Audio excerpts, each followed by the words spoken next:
En musculation, je crois en une seule chose, la souffrance à 300%.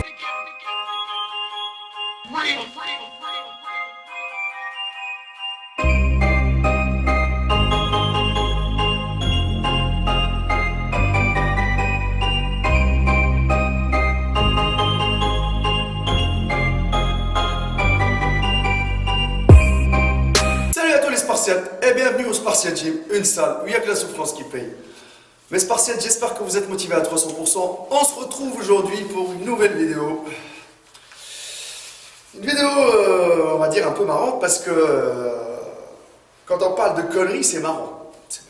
Mais bon, après, il faut éviter le maximum de conneries en musculation pour pouvoir trouver le bon chemin de la réussite et fabriquer ce fameux muscle suprême que tout le monde cherche. Je suis en compagnie avec Ethan. Dis bonjour, Ethan. Dis bonjour. Dis bonjour.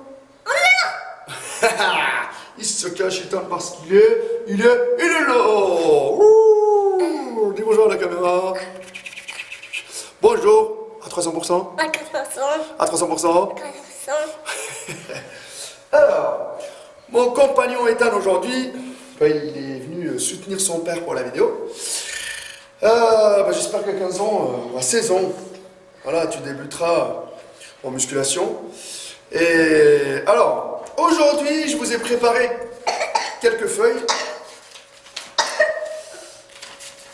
Alors, j'ai pu parler avec mes adhérents, discuter avec mes abonnés pour pouvoir trouver quand même pas mal de conneries qui vont vous faire marrer.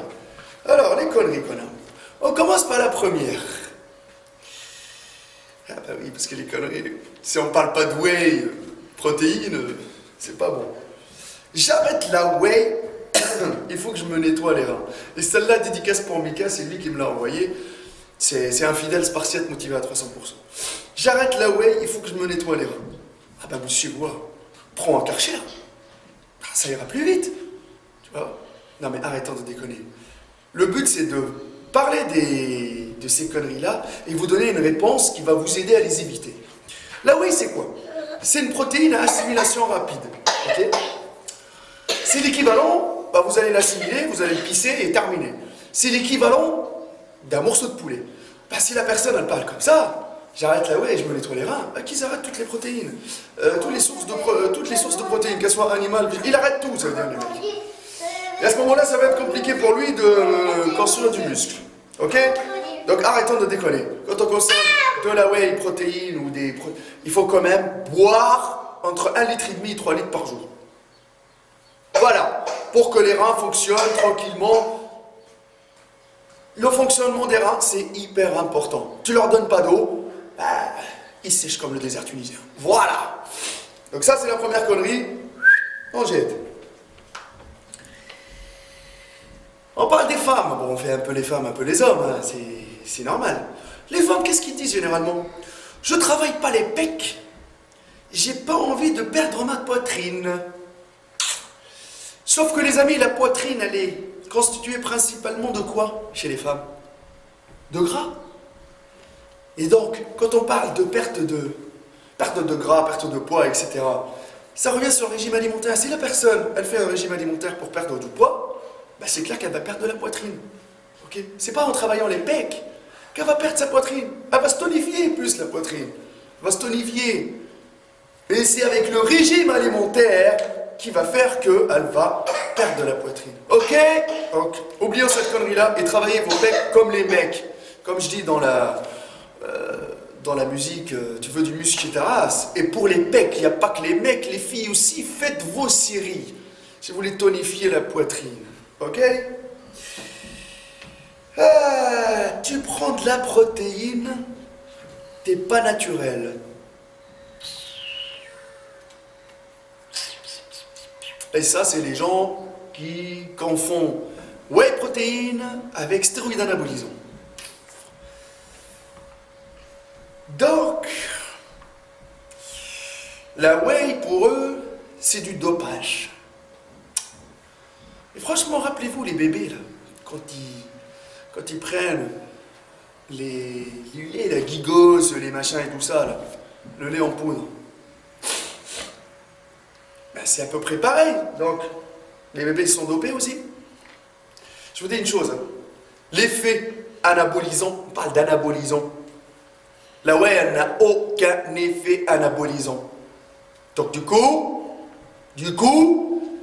ça ne va pas être considéré comme du dopage. Et en France, je vous dis, hein, en France surtout, tout est contrôlé. Hein. À chaque fois qu'ils trouvent même un petit truc comme ça, hein, ils l'enlèvent du marché. Donc s'il vous plaît, arrêtez de confondre compléments alimentaires avec stéroïdes anabolisants. Ah ouais. Les compléments alimentaires, ça ne joue pas sur le système hormonal. Je vous le dis tout de suite, ils n'ont pas d'effet anabolisant. Voilà.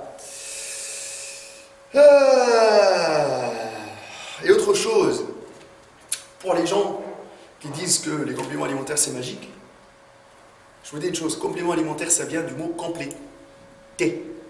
Compléter votre alimentation de base. On complète l'alimentation de base.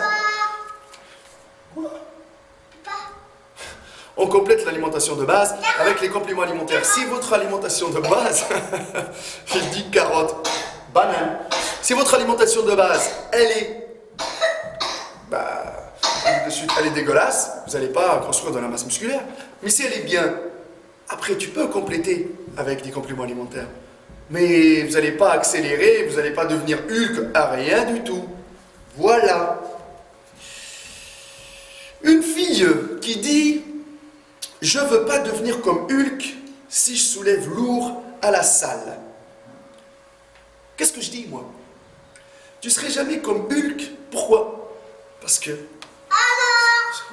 si vous pensez qu'en soulevant lourd, vous allez ressembler aux bodybuilders américaines, là, super baraques, elles sont plus baraques que moi carrément, je vous dis de suite, vous n'avez pas assez de testostérone.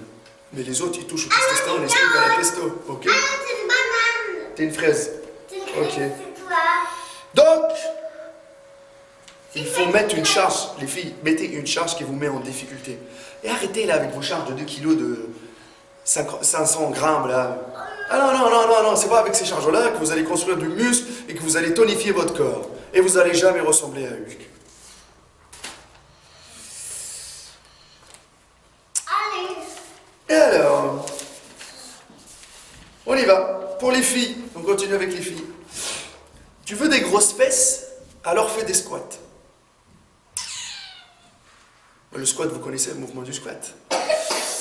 Je vous dis une chose, les filles, tous les mecs, pareil, il n'y a pas que le squat pour avoir des grosses fesses.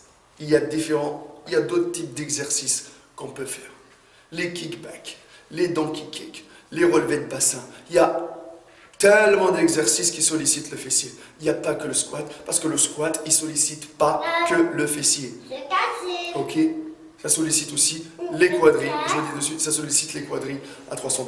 Donc, oubliez cette idée-là. Je vous dis de suite. Il y en a qui font pas de squat, ils ont quand même des grosses fesses avec d'autres exercices d'isolation. Ah, celle-là, c'est la meilleure.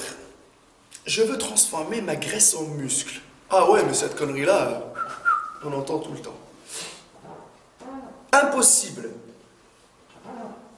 Impossible de transformer la graisse en muscle. Ça veut dire quoi? Ça veut dire que la personne, soit elle perd son gras, soit elle prend du muscle. Les transformer? Non, ça ne marche pas, c'est impossible.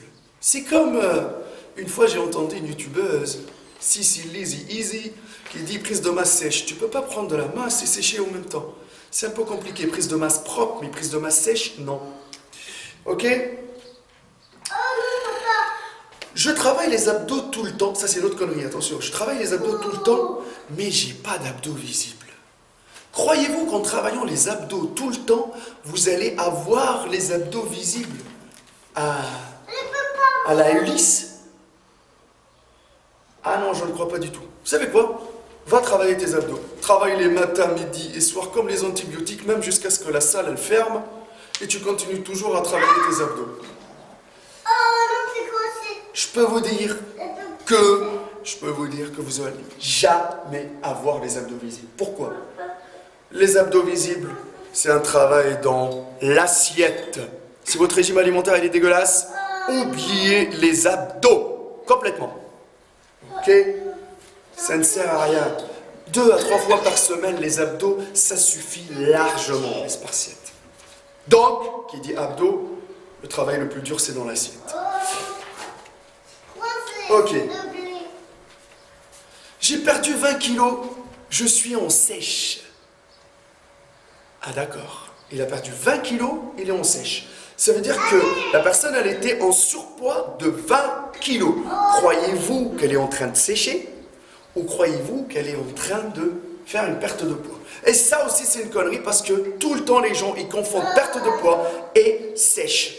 La sèche, c'est pour les gens qui ont fait de la masse musculaire durant longtemps, durant une dizaine d'années. Ils ont chié leur mère pour faire du muscle, qui veulent le rendre visible avec une sèche. Les gens qui sont obèses, en surpoids, qui ont franchement un taux de gras conséquent sur leur corps, ces gens-là, ils font une perte de poids. Point, ça s'arrête là. Je mange pas de banane, ça c'est la meilleure connerie aussi. Je mange pas de banane, la banane c'est gras. Je suis désolé, la banane c'est pas gras. La banane c'est sucré, c'est calorique la banane. Les gens, vous êtes en train de confondre gras et calorique. Quand on parle, par exemple, de perte de poids, il faut être en déficit calorique. Tous les nombres de calories que vous consommez durant la journée, il doit être inférieur à ce que vous dépensez durant la journée, en marchant, en vous entraînant au travail. Que vous mangez une banane, ou que vous mangez, par exemple, je sais pas moi, des frites, ou que vous... Écoutez très bien, les frites, ça doit être gras, pourquoi? Parce que c'est plongé dans l'huile, ok, à la friteuse. C'est frit. La banane, elle n'est pas plongée dans la friteuse. Elle est calorique parce qu'elle est sucrée. Ok? Alors, ok. Moi, je fais que les machines guidées. J'ai pas envie de me blesser. Moi, j'ai envie de vous dire juste une chose. La personne qui dit, moi, je fais que des machines guidées, j'ai pas envie de me blesser. Mais je peux vous dire qu'il y a des gens qui se sont blessés sur des machines guidées. Ils ont chargé comme des brutes. Hop, faux mouvement, le recul de la machine, il n'a pas contrôlé son exécution et bim, et s'est blessé. C'est pas parce que tu fais des machines guidées que tu peux éviter les blessures. Peut-être les éviter, les minimiser, mais la blessure, elle peut arriver sur une charge légère, sur une charge lourde, sur une machine guidée, sur un mouvement avec les poids libres, sur tous les exercices, même sur un étirement. Ok? Alors, autre chose que j'ai envie de dire aux gens, vous savez, là, à l'ancienne, à l'époque où on rentrait dans des salles de sport, on cherchait quoi, nous? Les barres et les haltères. C'est trop compliqué d'apprendre les mouvements de base, par exemple, le soulevé de terre, le développé couché, les fentes, etc., etc., etc. Mais les spartiates, l'impact des haltères et des disques, c'est clair qu'ils favorisent 1000 fois mieux la croissance musculaire. Et ça sollicite plus les fibres musculaires, ça les casse, ça les démolit à 300%. Et c'est là qu'on peut dire qu'on peut évoluer en musculation. Ça, c'est mon avis. Après, il faut prendre son temps pour l'apprentissage, apprendre les bases, chercher, demander aux gens pour vous apprendre. Ne demandez pas à n'importe qui, demandez aux bonnes sources et apprenez les bases des mouvements. Et petit à petit, vous augmentez les charges. Et petit à petit, vous gérez toujours une bonne exécution avant tout. Et vous allez éviter les blessures. Eh ouais. Ok. Moi, je pousse lourd, comme ça, je prends plus rapidement du muscle. Mais le problème, il y en a qui poussent lourd, mais l'exécution, elle devient dégueulasse. Croyez-vous que quand la personne, elle fait une exécution dégueulasse, elle va solliciter le muscle en question qu'elle a envie de travailler et elle va cibler son muscle pour pouvoir estimer prendre plus de masse musculaire? C'est ça la question qui se pose. Je vais vous dire une chose, il faut prendre son temps. Ça veut dire quoi? Tu n'arrives pas, c'est comme une maison. Tu construis la base et après tu fais le premier étage, deuxième étage. Tu ne vas pas faire la base et après tu sautes au troisième étage. Hein. C'est pas possible, il y aura le vide. Donc tout ça va tomber. Donc ce qu'il faut faire, c'est construire la base, apprendre les exercices et commencer petit à petit à augmenter les paliers de charge, petit à petit. tu la gères, tu la maîtrises, tu passes à un autre palier. Et ainsi de suite. Jusqu'à ce qu'à un moment tu vas stagner, donc ce que tu vas faire, tu vas retourner pour pousser en mode léger. Et autre chose, c'est pas tout le temps pousser en mode lourd.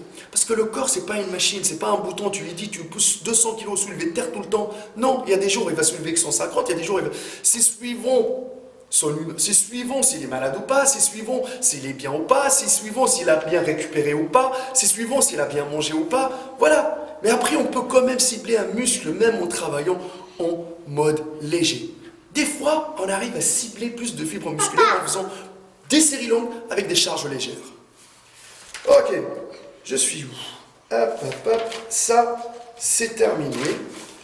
Donc maintenant, je veux des gros pecs, je fais que du développé couché. Ça aussi, les spartiates. Le truc, c'est que le développé couché, c'est l'exercice, on dirait, l'exercice standard mondial. C'est l'exercice international quand on parle de PEC. Mais le développé couché, il reste un exercice comme tous les exercices qu'on fait pour les pecs. Que ce soit... Non, je ne vais pas dire qu'il est meilleur que d'autres exercices ou il est moins bon que d'autres exercices, mais ça reste quand même un exercice pour les pecs. Tu ne vas pas dire 5 étoiles pour le développé couché et 2 étoiles pour le poulie vis-à-vis et 1 étoile pour le développé incliné. Ben non, c'est tous des exercices pour les pecs. Par contre, les mecs, si vous faites que du développé couché, vous allez remplir la partie basse du pec. Vous allez avoir des pecs qui, je ne vais pas dire qu'ils tombent, mais vous allez avoir un bon volume musculaire dans le bas, sauf que le haut, il va être vide. Et le problème, c'est que tout le monde est en train de se plaindre. Putain, mes pecs, ils sont pas remplis. Oh, parce que normalement, les pecs, ils doivent sortir comme ça. Moi, ça fait 3 ans que je fais plus de développé couché. Maintenant, je me suis concentré, je fais plus le développé incliné. Donc, tu peux faire du développé couché, mais il faut quand même combiner avec du développé incliné, poulie vis-à-vis, travailler beaucoup d'exercices. Il y a énormément d'exercices. Voilà, de l'écarté en incliné. Il y a combiner tous les exercices possibles pour avoir le maximum de volume musculaire au niveau des pecs. Il n'y a pas que le développé couché. C'est pas, il y a des gens qui ont des pecs. Voilà, moi, je peux vous montrer ma photo. J'ai quand même des pecs corrects. Je ne fais plus de développé couché. Ça fait 3-4 ans que je ne le fais plus. J'essaye de rattraper, parce que le plus dur, je vous le dis, c'est de rattraper le haut des pecs. Et les connaisseurs, ils vont se reconnaître. Bon, allez, on repart sur autre chose. Allez. Je prends des... Ça, c'est les meufs, ça. Je prends des charges légères pour avoir des muscles fins. Arrêtez avec vos muscles fins et des muscles gros, quoi. Des muscles tout court, quoi. Tu sais pas, tu peux pas prévoir si ton corps, il va prendre de la masse, prendre du volume ou pas. C'est clair qu'il faut que tu bosses pour les avoir, ces muscles. Mais tu peux pas lui dire non, stop, muscle fin, toi. Non, stop, toi, gros muscle. Le problème, c'est pas parce que tu prends des charges légères que ton muscle il va être fin. Si la personne ne prend pas une charge qui la met en difficulté et qui cible ses fibres musculaires, qui la casse pour construire de nouveaux fibres musculaires plus résistantes pour pouvoir avoir plus de volume et fabriquer du muscle, bah, entre guillemets, peut-être elle va devenir un tout petit peu plus tonique, mais ça ne changera pas énormément le volume. Il faut casser des fibres, les amis. Et il faut y aller, hein. Et il faut y aller, hein. C'est pas en faisant du squat à la barre vide que vous allez avoir des cuisses de fou. Bon, au début, ok, mais au fil du temps, tu vas pas rester 1 an avec la barre à vide. Fait de temps, il faut que tu prends les plaques et tu les mets. Il faut que tu sortes de ta zone de confort, là, et vous arrêtez à faire les flemmards, les fainéants, et vous poussez jusqu'à en chier. Il faut chier, chier, chier jusqu'à en chier. Mais c'est pas parce que tu prends des charges légères que tu vas avoir des muscles fins et des charges lourdes. Ah non, pas du tout. Pas du tout. Pas du tout. Ça, oubliez cette idée-là. Allez, la muscu, une autre connerie. La muscu, c'est pour grossir. Et le cardio, c'est pour maigrir. Ah bah moi, je vais vous arrêter de suite, moi. Prenez un mec qui est en surpoids. Regardez. On prend un mec qui est surpoids. Il fait que du cardio. Son problème, c'est quoi, lui? C'est qu'il va perdre. Déjà, Attention, hein. Il n'y a pas que le cardio. Hein. Si son régime alimentaire il est dégueulasse, ça ne bougera pas. Hein.